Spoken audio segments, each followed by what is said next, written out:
Well, hello. This is WRMN 1410 AM Studios, and I am William Pelarenos. I am the host of Life Experiences with William Pelarenos. Today, I got two great guests, David Londano. David, thanks for being on the show. And a returning guest, Stephen Kotlowski. Hey. Now, if you remember, Stephen did an episode with us talking about music genres. It was very... we hit the nail on the head. I mean, I get a lot of positive feedback from that. So today, what we're doing is we're discussing cult films that have a cult following. And David is a movie aficionado here. David, would you like to start with a film that you think has a big cult following? Okay, well, before we start talking about that, would you like to describe what is a cult movie? Yeah, let's define cult movie. Cult movie is a cult following that, I'll give you an example. Let's start with The Big Lebowski. Okay. The Big Lebowski was a flop at the theaters. It was not a big hit. It had a cult following when it went to VHS tapes and Blockbuster fans found it.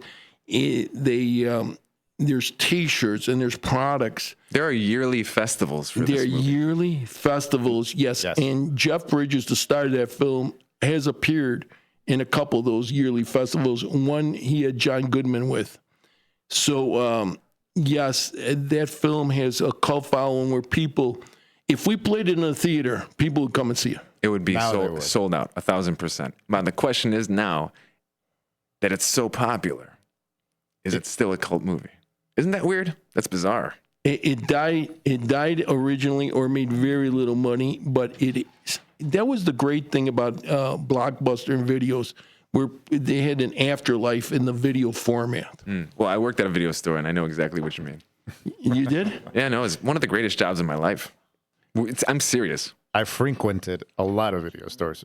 I used to work 3 to 11s, and in Blockbuster in its prime, around 2005, they used to be open till 11, but they went till 1 in the morning. Sometimes, yeah. Yes, the one by me. And I used to appear, by the time I got off my shift, 11:30, I used to spend the last hour. And it wasn't just getting a movie to watch. It was all the walking around, looking at the different titles. And if you were lucky, you had a Blockbuster clerk that actually knew movies and you could get in a good conversation with. If you're lucky, you had me. I loved it. It was great. It was an experience. Going to the video store was a full-on experience. Yes. An experience that does not exist anymore. It's lost. It's lost the time. Yeah. Yes. You know what my son said when Blockbusters closed? He goes, Dad, we grew up in that store.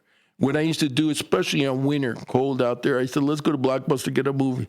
These kids, when they were small, they run around the aisles. The manager didn't care. He was a nice guy. They'd run around the aisles. They get tired. By the time we got home, we fed them, we put the movie, and they were asleep. Blockbuster, we should do a whole episode of Blockbuster. Oh, I think we could. That'd be an easy episode. But I picked out, with the cult following, the memorabilia, the items that are sold, my choice was Big Lebowski. You got one? Well, it's a little bit smaller scale, but I am a big, avid horror movie fan. So I would say, I don't know if you've seen this, Return of the Living Dead? Yeah. Have you seen it? Yeah, in the cemetery. Yes. Yes, Kluger. That, yes, of course. Wow. He knows this. He knows it. Wow, You're talking to a movie aficionado, sir. Okay, so when this movie came out in 85, it was dead in the water. Nobody went to go see it. But now, like you said, every year around the spooky season time, Halloween, there are special screenings. You can go see it at the movie theater.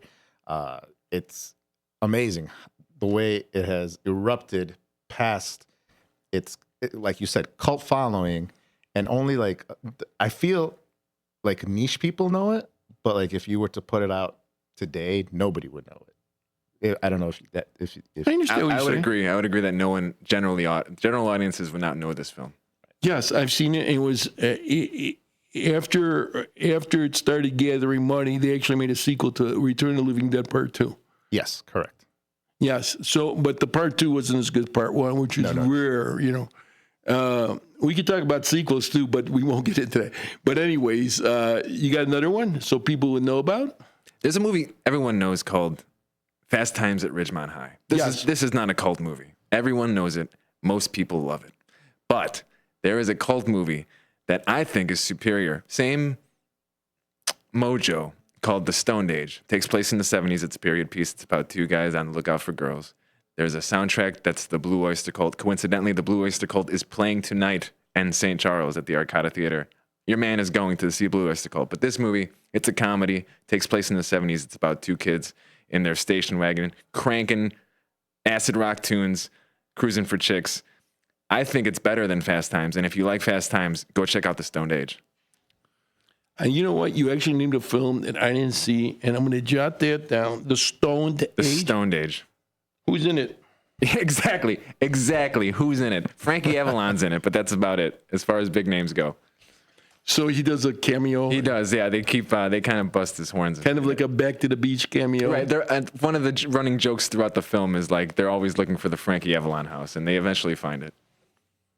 All right, I got to name one. It was the 50th anniversary this year of the movie Jaws. Here we go. Here's a Jaws We're going to argue about whether or not this is a cult movie. This is a cult movie. It has a cult following. No. There's so many Facebook pages that have tens of thousands of followers, and I am on one of them.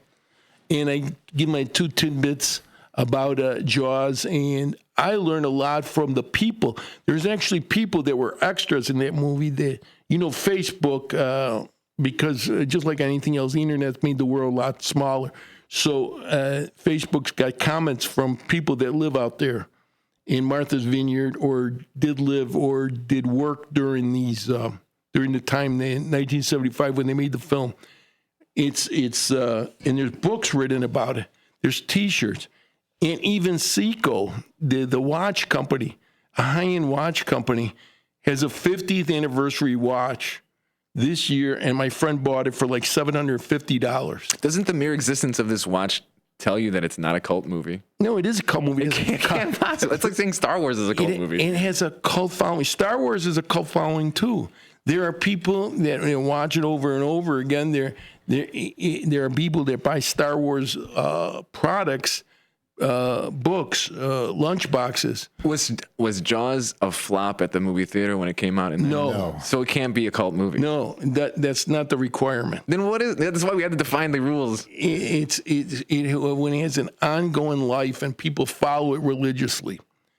But Oh man, I think we have to define this. Yes. And because when you say cult following, I think small scale turned big scale in the aftermath. Jaws came out Swinging. It came out swinging. It's the creation of the summer blockbuster. Everybody followed in its footsteps, wanting to release a movie in the middle of smack of the summer to get the biggest box office returns. Jaws did that in 75, started that trend, never let go. It's always been big. It's got multiple sequels, multiple rip-offs. So it's never been a cult following. It's just been fanfare. okay.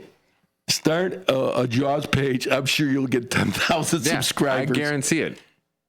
But I'm sure you get. But it's just fanfare. It's fanfare for one of the biggest movies of all time. So it can't start as a cult following. Listen, my friend, and he's not a young guy. He's in his late 50s.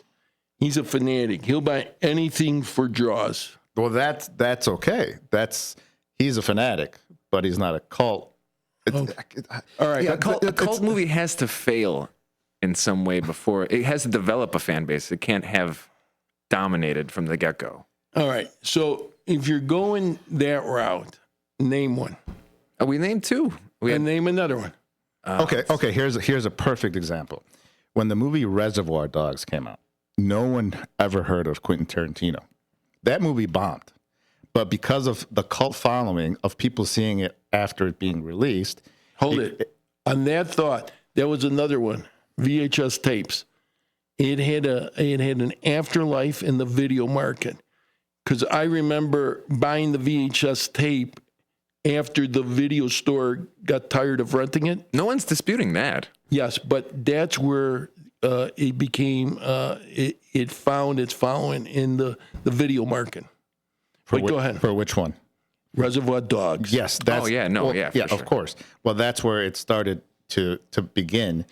And then that popularity of that one single film evolved into Quentin Tarantino's next movie, which is Pulp Fiction, which was a smash hit. He wins the Oscar for Best Original Screenplay. That movie makes over $100 million domestically, but you can't call it a cult following because that's a smash hit right out the door. The cult following is to his previous movie of Reservoir Dogs, where the original fans of his that say, I've been him since number one, was Reservoir Dogs, which I would say is not me because I didn't find Quentin Tarantino movies until after Pulp Fiction was on VHS. Yeah, so a cult film cannot dominate at the start. It needs to build momentum. Like I'll give you a movie that when it started, it had bad reviews. This is a cult movie then. This is a cult movie. So, It's okay, got there a you cult following. It had bad reviews. People walked out of the previews, and it's well documented that people were walking out of the preview. When it was this big premiere, actors like Rock Hudson walked right out. What is this movie all about? They couldn't understand it. They didn't want to finish watching it. The suspense is killing me. I think I might know what it is. Can you guess? I have two guesses. Yep, 2001: Space Odyssey. That's that is now a monster movie, and yes, it's a cult movie because of how it released. And if you remember on our last episode, we were talking about records. I bought this one from, what's that store in Elgin? Rediscover Records? Rediscover Records. Is it still open? It is. This is one of the original albums from the 60s. Thus Spoke Zarathustra, I think is the title. Yes. And, you know, we were talking about vinyl making a comeback. Here's vinyl. I don't want to get my fingerprints on it. There it is. Vinyl record. And I just love this film. Yes. I saw when he was a little kid, when it first came out. I didn't understand it. The theater manager was my father's friend. And I said, Spiro, I don't understand this movie. He goes, go watch it again.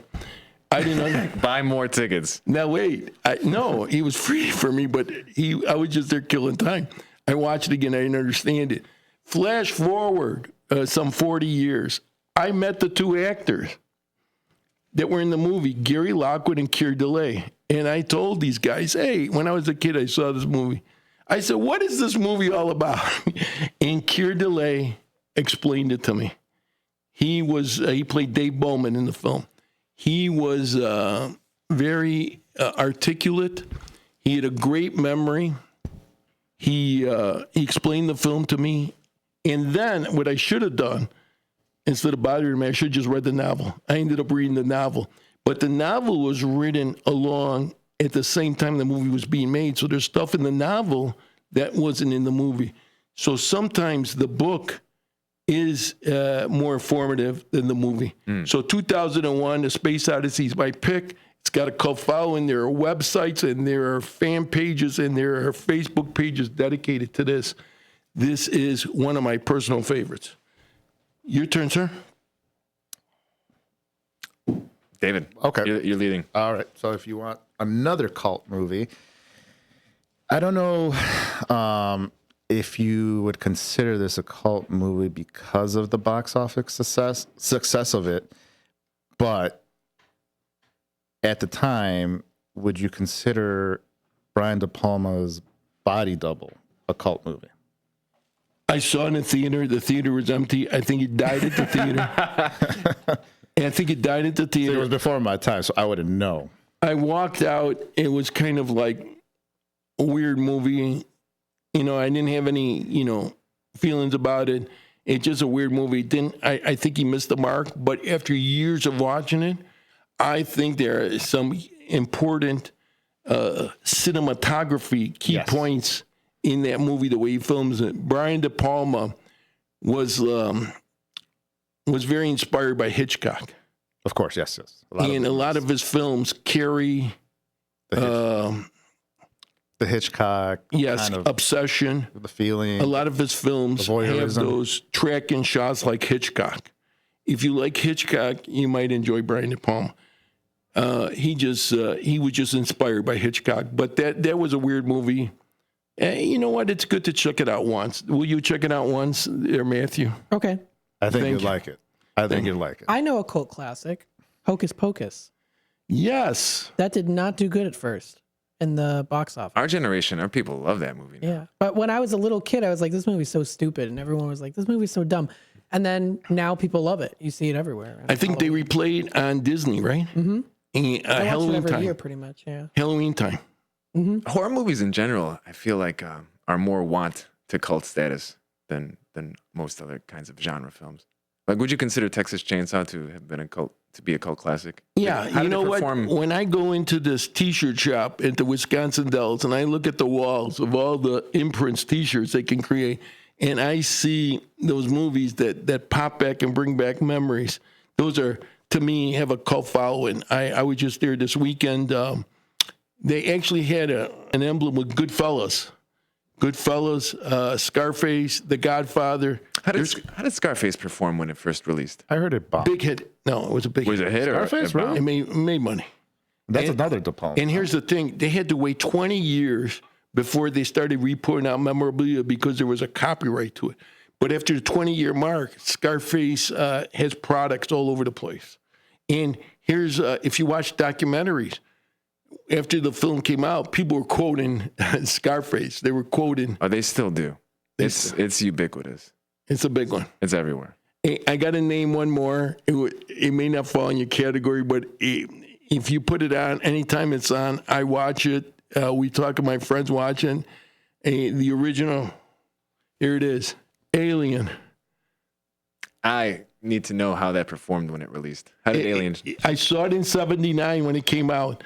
I was too young to be admitted in. I had to sneak into the theater. It was the premiere. I did not know nothing about this movie. And while the movie is playing, there's a part where the captain goes down into the ventilation shaft to look for the alien. Do you remember this? And Yes, is that where they Tom have Skerritt. the little radar unit and they're telling them? Yeah, and they had a unit tracking it. And as he's going down, and she's telling him, Dallas, get out of there, move. The phone broke.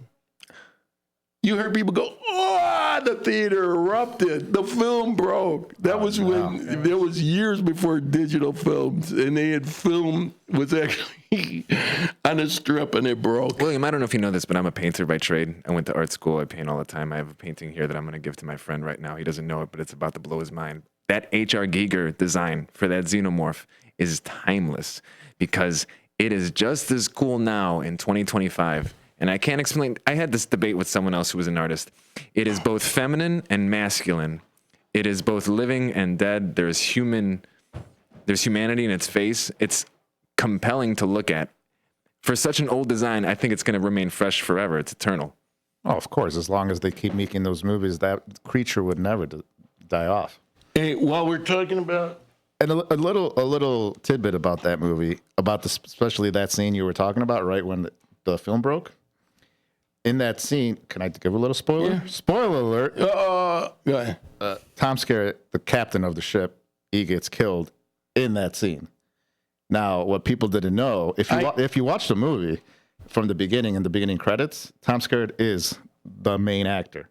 Yes. So this is one of the first times, I think, in horror movie history where they kill off the main actor.